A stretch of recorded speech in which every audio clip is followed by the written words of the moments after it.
냇물아 어디로 가니 물어보면 강물 따라서 가고 싶어서 강으로 가고, 강물한테 물어보면 강물아 흘러 어디로 가니? 그러면 넓은 세상 보고 싶어 바다로 간다. 바다를 포기하지 않는 강물처럼 부딪히는 모든 것들을 배우며 사람과 사람의 작은 만남이 모든 변화의 시작임을 응원했던 사람 신영복. 당신이 그립습니다. 신영복 선생님 일주기 추모도서 만남 신영복의 말과 글, 도서출판 돌베개. 똥은 싸고 다니냐? 미치도록 싸고 싶다. 빅동의 추억. 미국 장사랑! 구렁이 똥 이뻤다. 장이 살아야 내 몸이 산다. 혈중 콜레스테롤 개선과 배변 활동에 도움을 주는 건강기능식품입니다. 빅동의 추억. 미궁 장사랑. 지금 검색창에 미궁 장사랑을 검색하세요. 이건 제가 써보니까 효과가 있는 것 같아요. 미 항공우주국 나사에서 우주인들의 비상식량으로 쓴다는 남미 최고의 완전식품 마카 플러스 한국에서 가장 비싸고 귀한 식품이라는 산삼 플러스 거기에 한국인이 좋아하는 녹용까지 일단 이 세 가지를 모두 넣은 제품이 나온 거니까 마카 산삼 녹용. 대박, 좋은 건 다 있네. 031-323-2559 영한네이처 yhnatuRE.com. 맛있어. 너무 맛있어. 와, 아삭거리는 소리 들려? 와, 진짜 맛있다. 이 김치 어디에서 샀어? 김치 어디서 샀냐면 화 뭐? 무슨 김치라고? 그러니까 어디 김치냐면 바로 뜸들이지 말고 빨리. 도대체 어디 김치야? 화통김치. 화통김치라고.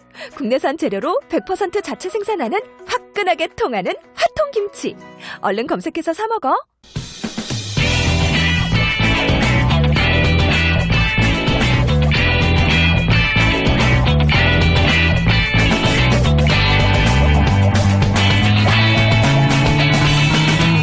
김어준의 뉴스공장.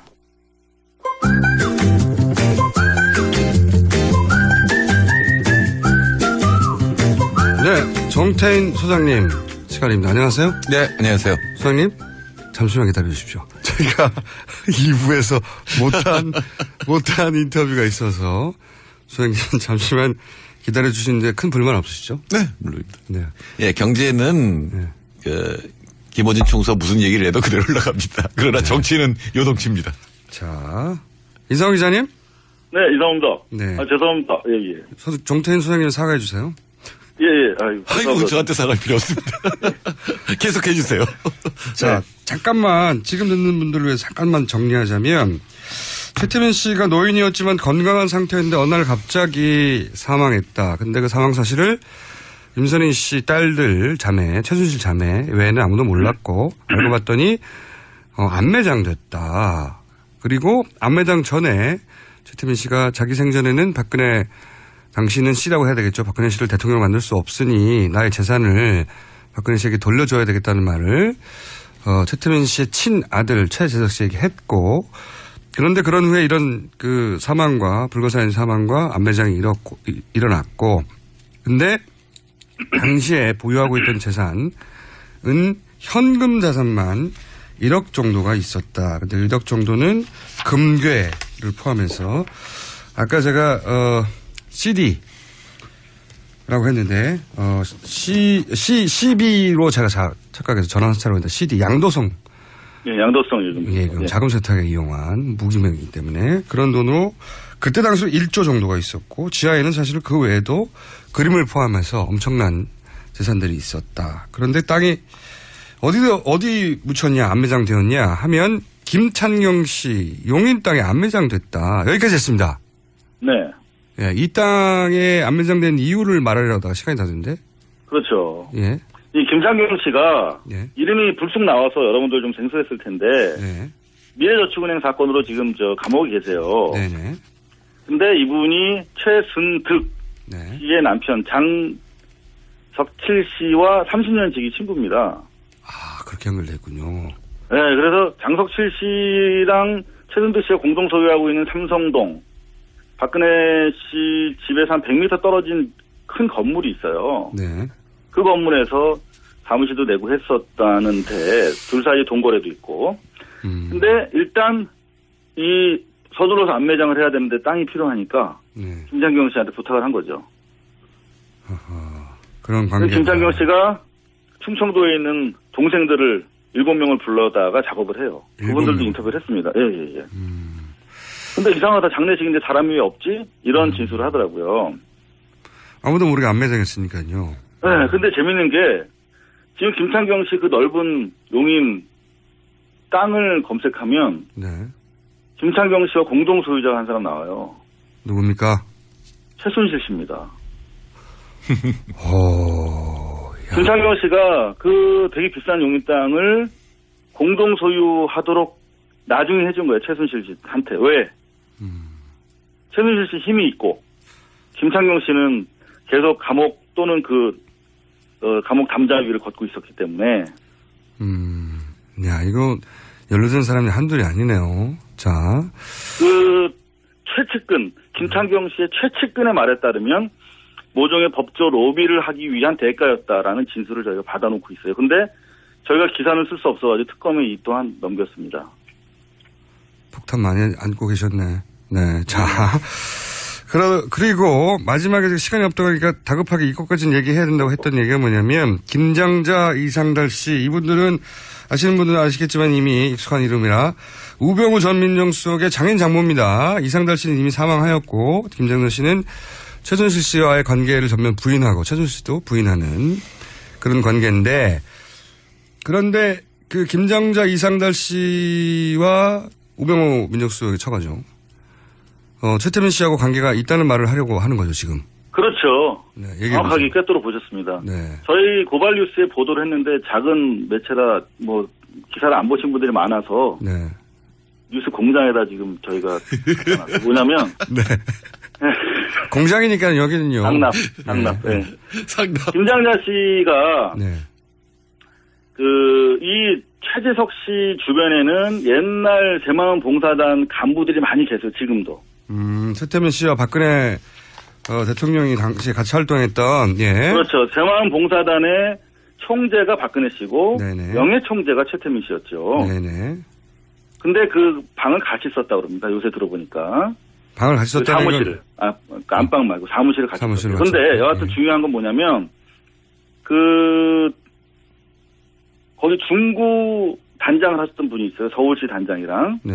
그분들한테 저희가 크로스 체크를 해보니까 그 당시 김장자가 새마을 봉사단의 중요한 서울시의 단장이었다. 하하. 라는 진술을 해주시더라고요. 야, 이건 그러니까 그 관계, 모른다고 하는데 관계가 한 40년, 50년 거슬러 올라가네요. 최측근인 거죠, 최측근. 최태민과 최순실. 최순실이 이미 새마을 봉사단에서 대단히 중요한 역할을 그때부터 하고 있었기 때문에. 그렇죠. 그건 이미 보도됐는데. 가족 같은 거예요, 가족. 그리고 최재석 씨의 기억으로는 이상달 씨가 그 역삼동을 매주 찾아오는 가장 최측근 그룹의 한 사람이었다는 거예요. 그냥 호용호제하는 동생. 최태민 씨의 동생뻘로 취급받으며 친했던 게 이상달 씨였다. 우병우 그렇죠. 민정수석의 장인어른. 예. 그렇죠. 형 동생 하는 가족인 거예요, 가족. 그리고 김장자 씨는 최순실과 사실상 한 50년은 된 인연이다. 그렇죠. 그런 진술이 있어요. 근데 요거는 최재석 씨의 진술을 제가 당시 새마을 봉사단 간부들한테 크로스로 체크한 거기 때문에 제가 기사를 썼습니다. 물론 소송은 뭐 들어올 수 있겠죠. 그건 뭐 그럼 또 해야죠. 항상 당하는 일이니까요. 그건 뭐 말도 하지 마세요. 그다음 마지막으로 김기춘 씨 얘기만 하고. 예. 네. 김기춘. 네, 김기춘 비서실장도 등장합니까? 그럼요. 주요 인물 다 나옵니다. 박수. 김기춘 씨는 지금 최순실 씨 미승빌딩에다가 2013년 1월부터 8월까지 사무실을 운영했다. 8천만 원 정도 되는 사무실 운영비 렌탈료도 지급하지 않았다. 이런 기사를 이제 썼거든요. 네, 최태민 씨는 최순실을 전혀 알지 못한다고 수차 부인했죠. 수차. 네. 근데 그것 때문에 이제 저한테 민형사 소송이 들어와서 소송이 진행 중인데 네.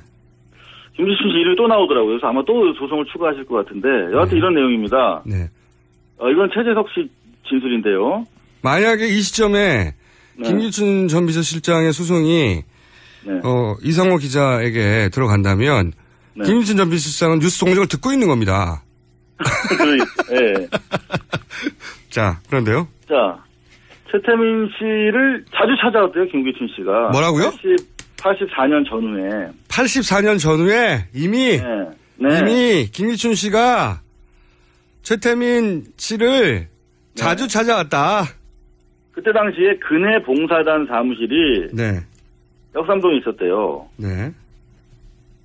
근데 근해 봉사단 총재실에 김기춘 씨가 있는 걸 2번 봤다. 2번. 그리고 소파의 당석에 최태민 아버지가 앉아 있었고, 그 다음에 그 당석 말고 아래쪽 자리에 김기춘 씨가 있는 걸 봤다. 아하. 역시 인연은 역시 여기 4, 50년 거슬러 가는 인연이네요. 그리고 그때 당시 뭐 유경재단 관련해서 김기춘 씨가 가고 나서 최재석 씨한테 저분이 참 우리한테 많은 도움을 주고 계시다. 저분 아니었으면 큰일 날 뻔했다. 이런 얘기를 했다는데 이거는 아직 확인되지 않아서. 근데 유사한 얘기가 있었죠. 지난번에 유경재단 관련해서 뭐 현장에도 왔었고 개입했다는 취지가 있었는데. 유경재단 관계자들은 다 알고 있다는 보도가 짧게 나온 적이 있습니다. 김기춘 씨가. 그렇죠. 이미. 근데 김기춘 씨는 간 적도 없고 개입한 적 없다라고 일단 부인했어요. 네, 팔로업 기사가 한 번도 없었는데 저도 그 기사를 봤는데 유경재단 관계자들이 김기춘 씨가 유경재단 분쟁 때도 이미 왔었고 유경재단 관계자들은 김기춘 씨가 그 전부터 유경재단과 관련이 있고 최순실 씨와 관련이 있다는 걸 알고 있다라는 정도의 보도가 짧게 나온 적이 있습니다. 그렇죠. 그러니까 근해 봉사단 사무실을 최태민 씨랑 당시 박근혜 씨랑 같이 썼대요. 큰 사무실을. 같이 거기에 가운데에 6명이 앉고 헤드 테이블에 하나 있는 7인용 소파가 있었는데 거기서 2번 정도 목격을 했다. 김기춘 씨한테 한 번은 가서 인사도 했다. 이렇게 얘기하더라고요. 그런데 거기 김기춘 씨에 대해서 최태민 씨가 저 양반 도움을 크게 받았다. 안 그랬으면 큰일 날 뻔했다. 근데 그거는 이제 김기춘 씨가 뭐 소송이 두려워서 그런 거 아니고 일단 부인하고 계시다. 그분은 대부분 부인하니까요. 네, 그리고 그 1층에 해동 검도 연습관이 있었는데. 해동 검도 연습관이 있었는데. 네. 최태민 씨가 해동 검도라는 이름을 지어줬다. 거기서도 김기춘 씨를 본 적이 있다 이렇게 주장하는 거예요. 그래서 당시에 그 나한일 해동 검도 총재한테 제가 전화를 해봤습니다. 네. 이런 진술인데 어떻게 생각하냐 했더니 해동 검도라는 이름을 지어준 건 맞다. 최태민 씨가. 참네. 근데 김기춘 씨는 본 기억이 안 난다. 이렇게 일단 진술하고 있습니다. 김기춘 씨는 살아있으니까요. 네. 참고로 지금은 정태수 소장님 코너입니다. 죄송합니다, 정 박사님. 아니, 감사합니다. 이사오 기자님. 예. 이거 대단한, 하나만 해도 그 자체로 폭탄인데 폭탄을 굴비굴비로 엮어가지고 지금 한꺼번에 연말 특집으로 던지셨네요. 끝으로 한 말씀만 드리면. 네. 또 있어요? 네, 좋아요. 예. 그, 최재석 씨의 그 진술의 신뢰성을 저희가 확인하기 위해서 그동안 6, 7번을 만나고 계속 제가 방송 취재를 했는데. 네. 대부분 크로스 체크가 가능한 얘기들이었어요. 근데 이제 불가능한 부분은 이제 특검에 자료를 제출했기 때문에 특검에서 강력한 수사력으로 확인해 줄 것이 분명하고요. 네. 이분이 되게 두려워하고 계세요, 사실상. 그렇죠. 아버님이 사망했다고 생각하고 조순재 씨도 타살됐다고 생각해요. 조순재 씨가 사실은 이런 이야기를 세상에 처음 꺼낸 분인데 이분이 지지난 대선이죠. 지지난 대선 다음날 사망했어요. 그러니까 조순재 씨가 이것도 이제 확인 안 된 얘기입니다. 네.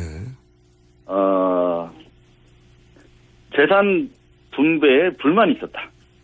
네, 워낙 이 돈이 많은데, 뭐 그런 구체적인 금액을 적시하기는 어렵습니다. 여하튼 간에, 그런 과정에서 이제, 그때 당시 MB 쪽에서 이제 양심선언을 하지 않습니까? 그렇죠. 박근혜 대통령과 최태민의 관계를 처음으로 폭로한 그쪽 가족이죠. 예. 그래서 여하튼, 이분은 94년부터 지속적으로 폭력배들에 의해서 협박을 받아왔고, 최재석 씨는. 예. 실제로 많은 폭력 사건에 있어서 현재 필리핀에 도망가 있는 행동대원들에 이르기까지 다 꿰고 있어요, 이 사람이.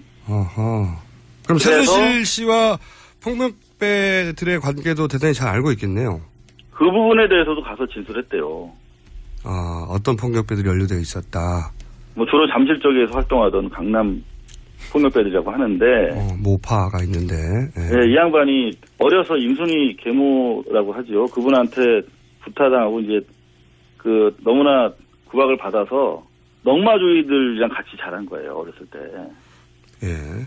그래서 이제 그 이른바 업계 분들의 그 계보를 좀 알고 있더라고요. 여하튼 그런 좀 위험한 상황이기 때문에 좀 신변 보호가 있어야 되지 않을까 그런 생각도 있고, 이분 입장에서는 진실을 밝히려고 해도 워낙 저쪽이 이제 강구하기 때문에 그동안 못 밝혔다. 그런데 이번에 이제 특검에 넘어가게 된 계기는 최순실 일가로부터 돈을 완전히 뺏어야 그들이 힘을 못 쓴다. 그래서 정의는 뭐 자기가 위험하긴 하지만 어떤 기여를 해야 될 것 같다 해서 이제 특검에 나가게 됐는데, 반드시 이번 기회에 좀 저희 국가 재산이거든요, 다 돈이. 결국 상수하는데 자기 일조하겠다. 뭐 이런 얘기도 밝히고 다녀왔다고 합니다. 수십 년을 기다려서 드디어 이제 공식적으로 검찰 앞에서 진술을 했군요. 그렇습니다. 예. 그 전까지는 겨우 이상호 기자만 만나다가. 그러게 말입니다. 요즘 뭐 경차 내려가지고 기자 아닌 줄 알고 얘기해줬다는 거 아닙니까? 덩치 보고, 네. 아무 딱지도 안 붙어 있고 차에. 그렇죠. 무슨 언론사면 뭐 언론사 딱지도 붙고 그래야 되는데 아무 차에 내려가지고. 네. 아유, 그랬습니다. 예. 한 해 동안 우리 뉴스공장 청취해주셔서 감사하고요. 또 내년에 불러주시면 다 털겠습니다. 네. 자, 여기까지가 다 나온 게 아니고 이제 얼개만 말씀하신 걸로 알겠고, 네. 이상호 기자님 고생하셨고요, 한 해. 그러면 이야기가 좀 더 구체화되기 시작하면 그냥 현장이라 하면 여기 스튜디오를 현장이라고 합니다, 저희는. 현장 한번 출동하시죠. 예. 네, 불러주시면 넘어가겠습니다. 네. 네. 그러면 들어가십시오, 이제. 네, 들어가겠습니다. 네. 홍태민 박사님 계속 수고해 주시기 바랍니다. 감사합니다. 들어가겠습니다. 네, 감사합니다. 네. 저희가 예의가 아닌데 정태인 수석님에게 워낙 큰 폭탄을 던져서 양해를 구하려고 했더니 양해를 구하기도 전에 이거 빨리 계속 듣자고. 사실입니다. 하셔가지고 제가 개인적으로 선정한 올해의 기자입니다, 사실은. 네. 개인적으로 선정했지만 소속이 시원찮다 보니까 소속이 보인 개인 회사다 보니까 이렇게 됐는데, 소장님 그래도 나오신 김에 몇 마디 하시죠. 네, 뭐 정부가 종합대책을 발표했는데 네. 사실 6개월도 안 될 정부잖아요. 그러니까 장기 계획은 여전히 4대 구조 개혁을 하겠다고 했고, 근데 문제는 제가 본 건 이거예요. 가장 심각한 건 트럼프의 보호주의인데 이거에 대해서 어떤 대책을 내놨나 했더니 시일가스를 수입하겠다. 그거 어떤 의미가 있습니까? 미국에서 생산되는 거 수입해서 통상마찰을 막겠다. 근데 사실은 이게 트럼프의 전략이거든요.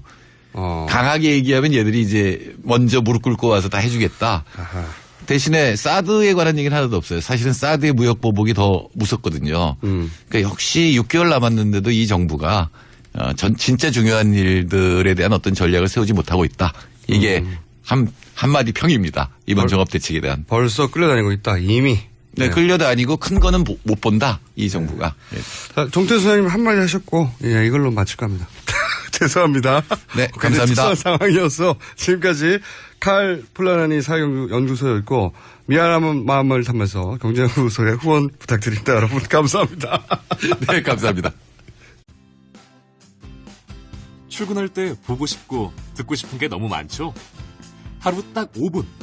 이제 듣고 싶은 목소리로 사장님처럼 브리핑 받아보세요. 출퇴근하실 때 관심 있는 것만 짧게 요약해서 브리핑해드리는 나만의 음성비서. 27조 브리핑 이어링이 있습니다. 앱스토어에서 이어링을 다운로드하세요. 아주 사소한 것까지 브리핑해드립니다. 나만의 음성비서 27조 브리핑 이어링. 동결건조로 영양소 손실을 최소화한 아로니아 분말 들어보셨어요? 우리 농장 아로니아 분말은 전라북도 김제에서 직접 수확한 100% 국내산 무농약 아로니아로 만들었습니다. 눈에 좋고 피부에 좋고 혈액순환에 좋은 우리 농장 아로니아 분말. 뛰어난 항산화 작용으로 노화를 방지하고 면역력을 높여 건강을 지켜줍니다. 명절 선물로도 아주 좋아요. 네이버에서 우리 농장 아로니아를 검색해보세요.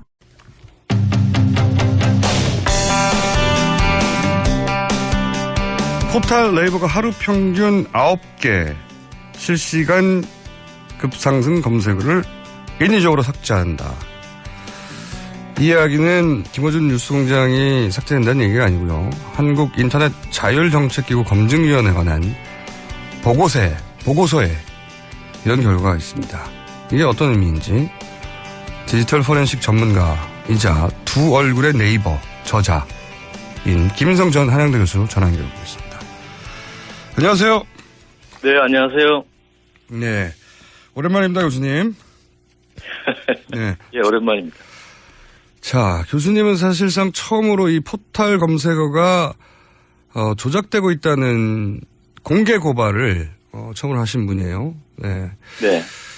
그게 이제 아주 구체적인 신뢰로 노무현 대통령 서거일 당시의 검색어를 예로 드셨기도 했는데 혹시 이 이야기를 처음 듣는 분들을 위해서 잠깐 그때 설명해 주시죠.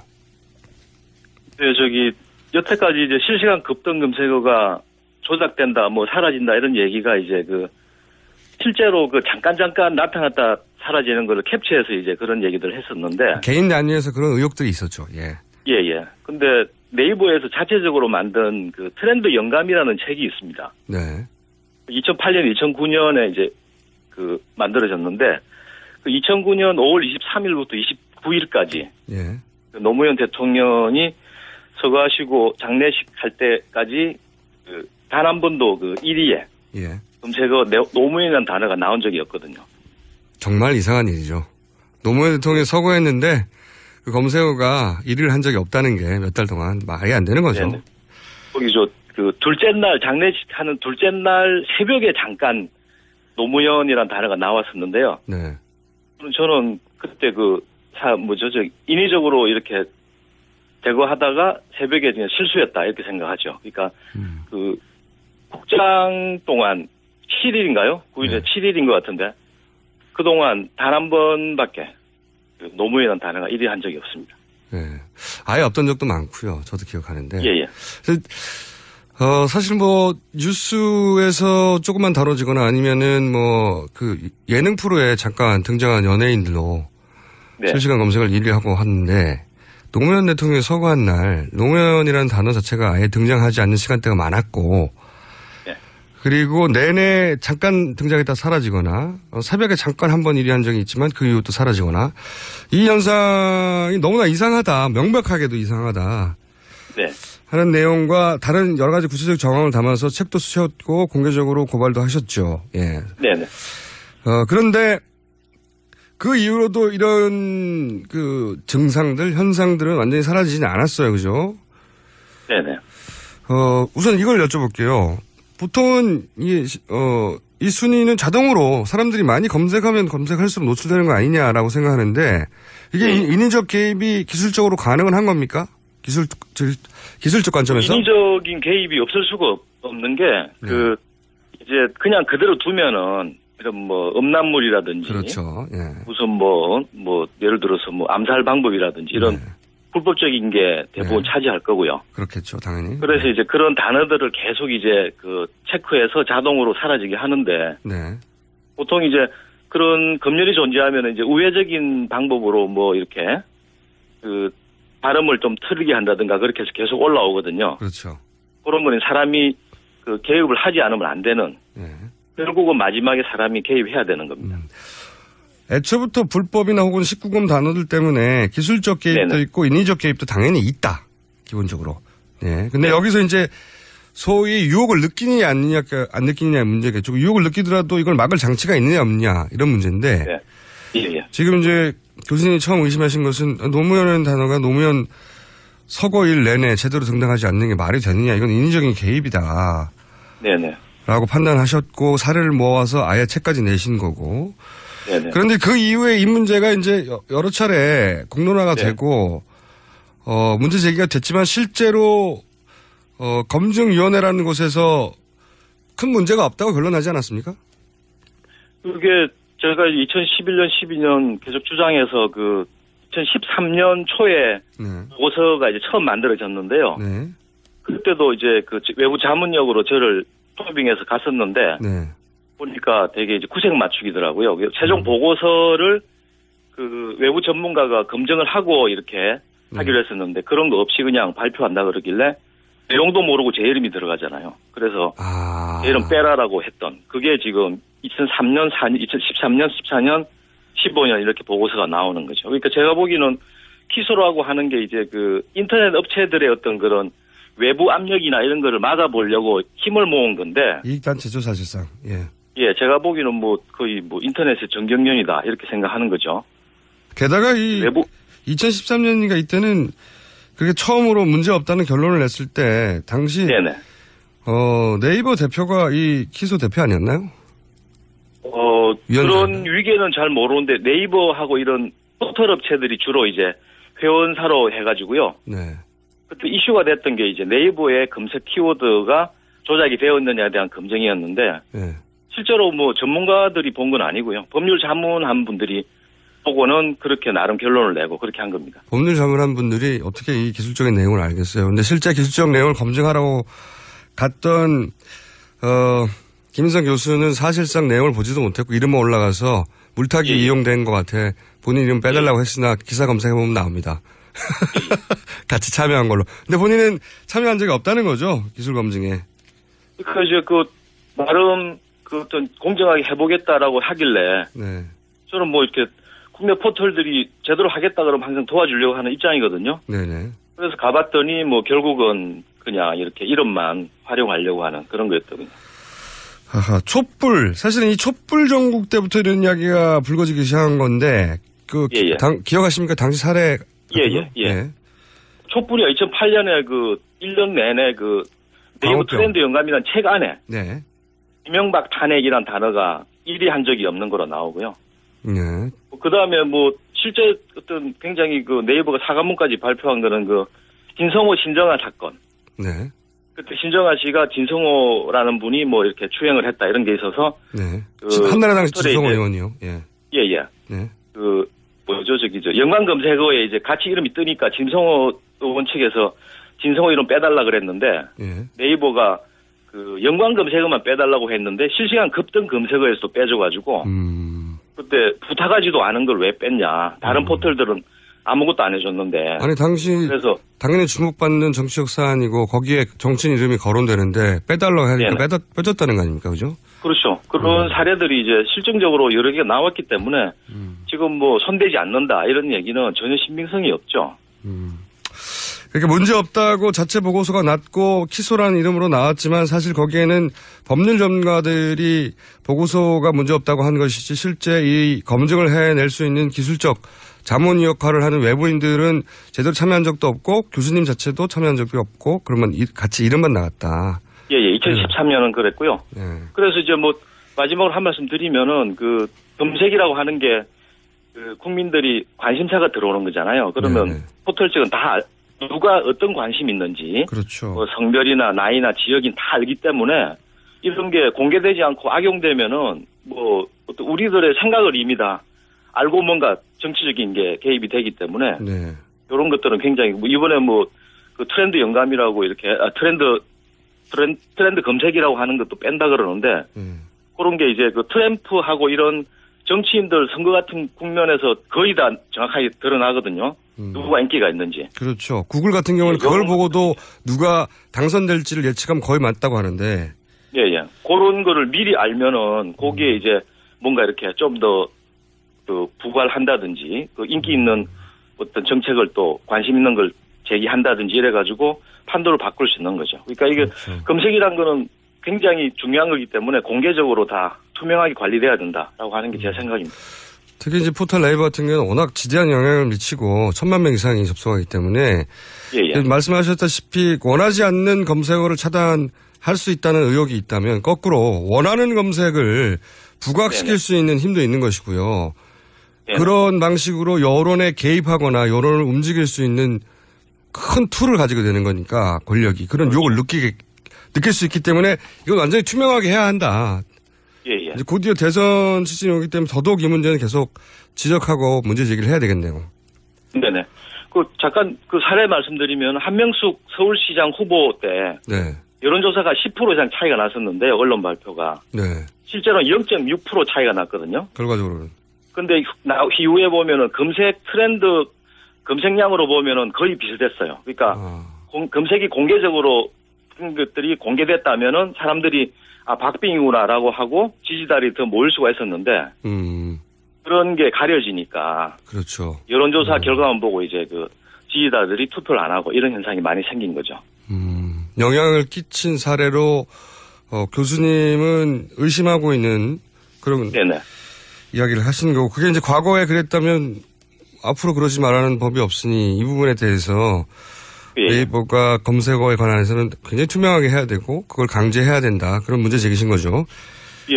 그 방송이나 이런 것보다 훨씬 위력적이기 때문에. 맞습니다. 방송도 지금 뭐 그런 탄압 사례들이 많잖아요. 예. 근데 지금 검색이나 이런 것에 대해서는 전혀 이런 얘기가 안 나와요. 그러니까 분명히 압력이 가고 있을 텐데 이런 얘기가 안 나오는 거기 때문에 부당하게 하고 있다고 하는 표시가 없다면은 무역하고 있다 이렇게 판단해야 됩니다. 알겠습니다. 오늘 말씀 감사합니다. 이 이슈는 저희가 앞으로 지속적으로 관심을 가지고 짚어보려고 하니까 그때 연결하겠습니다. 감사합니다. 네. 지금까지 김인성 전 한양대 교수였습니다.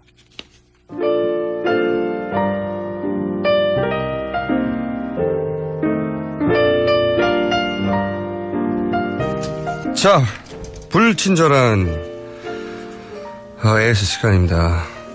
특검에 떡이나 꽃을 보내면 김영란법에 걸리지 않나요? 누가 보낸지 모르잖아요. 마음에 걸리시면 5만 원짜리 이하로 보내주시면 될 것 같고 피로 회복제 같은 거 한 박스 보내고 싶다는 분들 등등 굉장히 많고 이상호 제가 마음대로 선정한 올해의 기자 이상호 기자님이 워낙 뉴스를 쏟아내서 관련 문제들이 많습니다. 말로 홈런이라고 문자를 보내셨는데 아직 공이 관중석에 안착하지 않았습니다. 공중에 떠 있는 상태고요. 파울이 될 수 있어요. 특검의 결과를 봐야 합니다.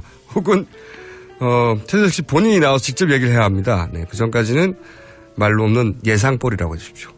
그리고 뉴스공장은 언제든지 반론의 기회가 열려있기 때문에 앞서 이상호 기자 인터뷰 관련해서 김기춘 전 비서실장님의 반론 저희가 봤습니다. 그리고 지금 해외에 계신 걸로 알고 있는데 정유라 씨도 얼마든지 반론 가능합니다. 요즘은 국제전화가 잘 됩니다. 이분들 이외에도 언제든 저희는 반론 기회를 드리니까 뉴스공장으로 연락 주십시오. 감사합니다.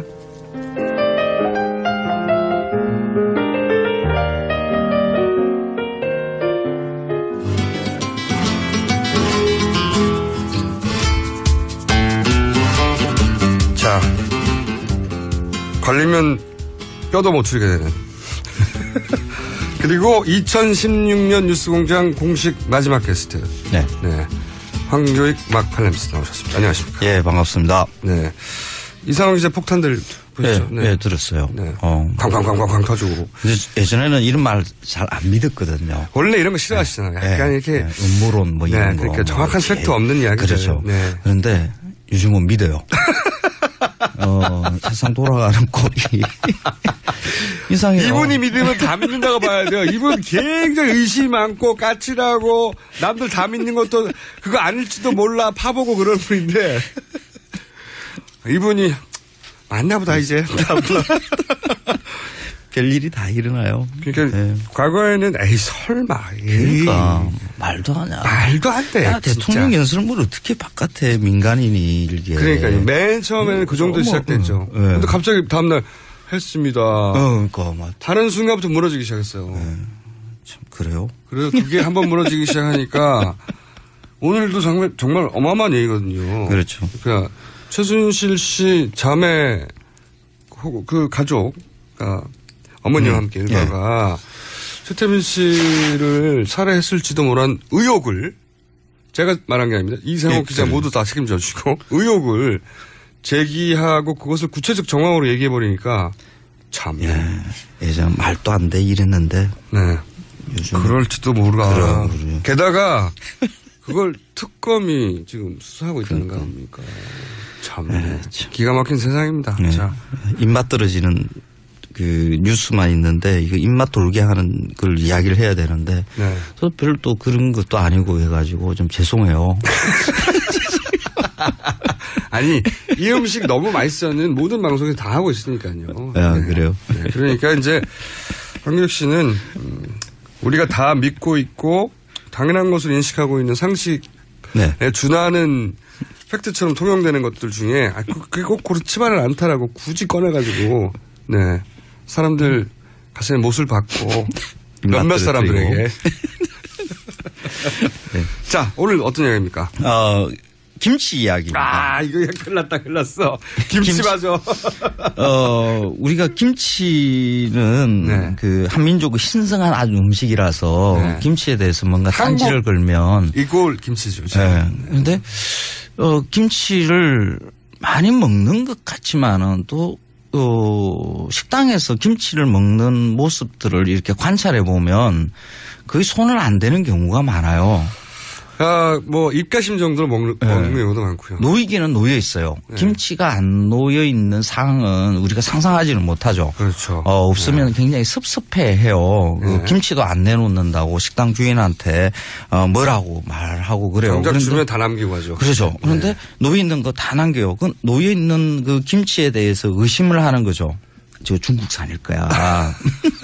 그런 의심도 있고. 그 국산이라고 이야기해도 조금 찝쩍이다가 그냥 말아요. 그리고 뭐 식당의 김치라는 게 그렇게 관리가 잘 되고 있는 그런 김치가 아닌 경우가 많거든요. 밥집 반찬으로 나오는 김치가 아주 맛있는 경우가 좀 드물기도 하고요. 지금 우리가 김치에 대해서 생각하고 있는 게 딱 그 식당의 김치가 아닌가. 한국인이 다 좋아하고 세계인들도 다 좋아해야 되는 그런 김치인데 실제로는 우리가 그렇게 썩 좋아하지도 않고 소비량이 생각만큼 많지도 않다. 김치에 대한 환상 같은 게 있어요. 그게 이제 한국인의 대표적인 음식으로 김치를 얘기하고 또 그 유산균 비롯해서 발효 음식의 특징으로서 등등등등 많은 이야기를 듣고 해외 나가도 다 한국인은 김치다라고 믿고 있다고 우리가 믿고 있죠. 그렇죠. 2000년이었을 거예요. 그때 코덱스에서 김치를 식품 규격에 국제 식품 규격에 이제 등록을 할 때 그때 뉴스가 이런 게 나왔어요. 김치가 기무치를 이겼다. 김치가 기무치를 이겼다. 일본에서는 기무치라는 이름으로 코덱스에 등재를 하려고 했는데 우리가 그것을 막아내고 김치라는 이름으로 등재를 했다. 아주 자랑스럽게 그때 대대적으로 보도를 하고 그랬어요.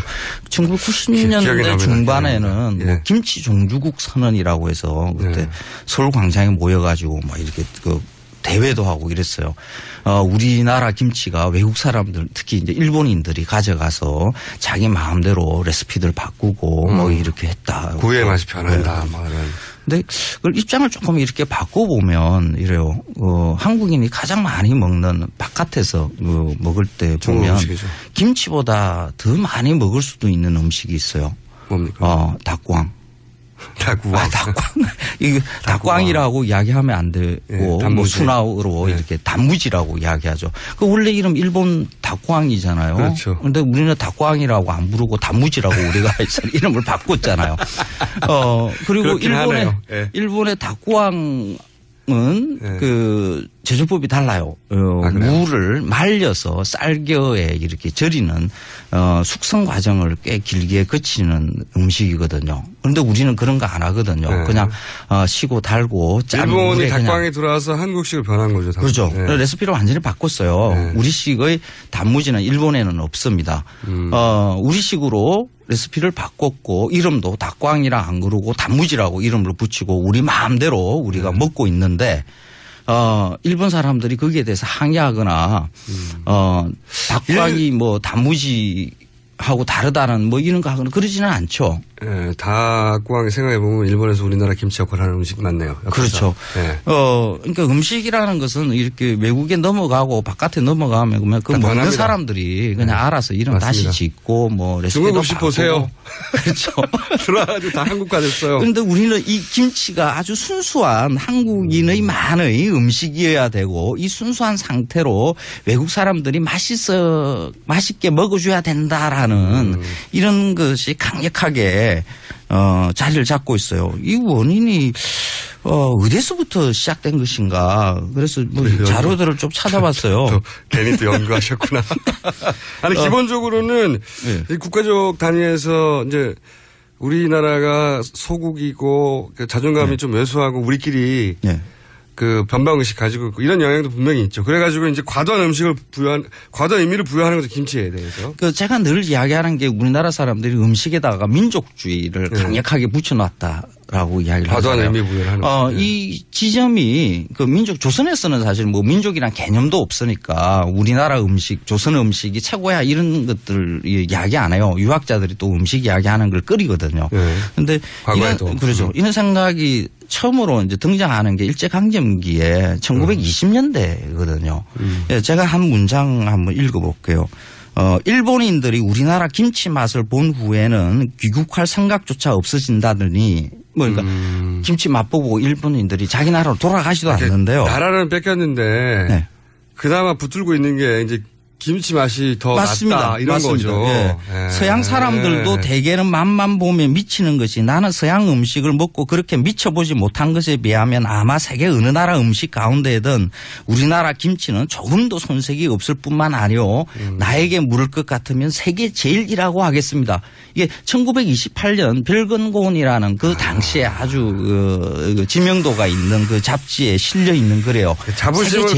자부심을 가지고 기댈 때가 너무 없었던 거죠, 그때. 그렇죠. 우리끼리. 김치라도 우리가 먹는 일상의 음식이라도 세계 제일이었으면 그래서 민족 자부심들을 부추기기 위한 이런 음식 민족주의가 이쯤에 이렇게 만들어져요. 슬픈 역사네요. 얼마나 기댈 게 없었으면. 그렇죠. 그런데 이걸 독립국가를 이루고 난 다음에 그러니까 적어도 1945년 이후에는 이런 거 안 해도 되거든요. 맞습니다. 이미 우리는 뭐 민주공화국을 이루고 있는데 근데 이걸 버리지를 못했어요. 그냥 계속 이어오는 거죠. 이 1928년에 이미 김치를 세계 제일이라고 이렇게 선언할 정도면 지금 한 90년 거의 100년 가까이 되지 않습니까? 그러면 지금 세계인의 식탁 위에 다 김치가 놓여 있을 정도의 시간은 지났죠. 그런데 그때 당시에 1928년의 생각이 그대로 지금도 생각만 유지를 하고 현실은 전혀 그렇지 않은 일이 벌어지는 거죠. 저는 이렇게 생각합니다. 이게 식민지 시대에 우리한테 조선을 원래 당하기도 쌀 정도로 조선놈이 뭐 그렇지 하고 그렇죠. 말하는 그런 어떤 그 왜소한 변방의식 그거를 내면화해가지고 아직도 우리가 조그만 민족이고 그러다 보니 뭐 기댈 때를 찾고 있는 굉장히 서글픈 자의식이네요. 그렇죠. 그런데 이 현실에서 정치인들이 또 교묘하게 또 이용을 해 먹는 거죠. 달라붙어가지고. 돈 빼먹기 아주 좋은 아이템이거든요. 국민들이 가지고 있는 애국심, 민족주의 이걸 살살 건드리면서 예산들을 만들어내는 거죠. 또 황 선생님 그런 거 못 보잖아요. 저놈들 또 저런다 그러고. 그래서 김치를 세계화해야 된다 하면서 뭐 김치 세계 뭐 연구소도 만들고요. 외국의 유명한 요리사들을 불러와서 김치를 가지고 할 수 있는 음식들 뭐 이런 것도 하고요. 외국에 나가서 김치 공짜로 이렇게 입에 넣어주고 맛있다라고 이야기하는 것을 어떻게 하든지 간에 카메라에 담아서 우리나라 방송 시청자들한테 보여주고 민족적 자부심 느끼게 해주고 우리 정부가 이렇게 열심히 지금 일을 하고 있지 않느냐. 그 중간중간에 이제 정치인들이 등장하는 거죠. 오케이. 동의합니다. 등장하고 이러면 저 정치 잘한다. 표 끌고 모으고 그 관련자들이 또 돈을 가서 챙겨가고 하는 이런 일들이 만들어지는 거죠. 식민사관이라고 볼 수 있겠네요. 식민사관이 우리한테 주입한 우리의 외세어진 자의식 그걸 기반으로 계속 그게 한 번도 넘어간 적이 없는 거예요, 제대로. 정치라는 것은 늘 이야기하는 일상이거든요. 우리가 정치 지도자들 몇몇 정치 체제들을 바꾼다고 해가지고 민주공화정에 맞는 정치를 잘 할 수 있다라고 저는 생각하지 않아요. 시민들이 민주공화정에 맞는 그런 생각들, 일상의 생각들을 가져야 되는 거죠. 우리나라 헌법이 그렇게 돼 있잖아요. 대한민국은 민주공화국이다. 한민족 공화국이 아니거든요. 그러니까 일상에서 민주공화정에 선생님? 맞게끔 생각을 해야 되는 거죠. 김치를 올해 가지고. 방송 끝나가고 있습니다. 아 그래요? 벌써 그렇게 됐나요? 네, 올해 방송 여기서 마칩니다. 황교익 마칼럼 스튜고요. 저는 김원준이었습니다. 월요일이 내년이네요. 월요일 날 아무런 특집 없이 뵙겠습니다. 새해 복 많이 안녕. 받으십시오.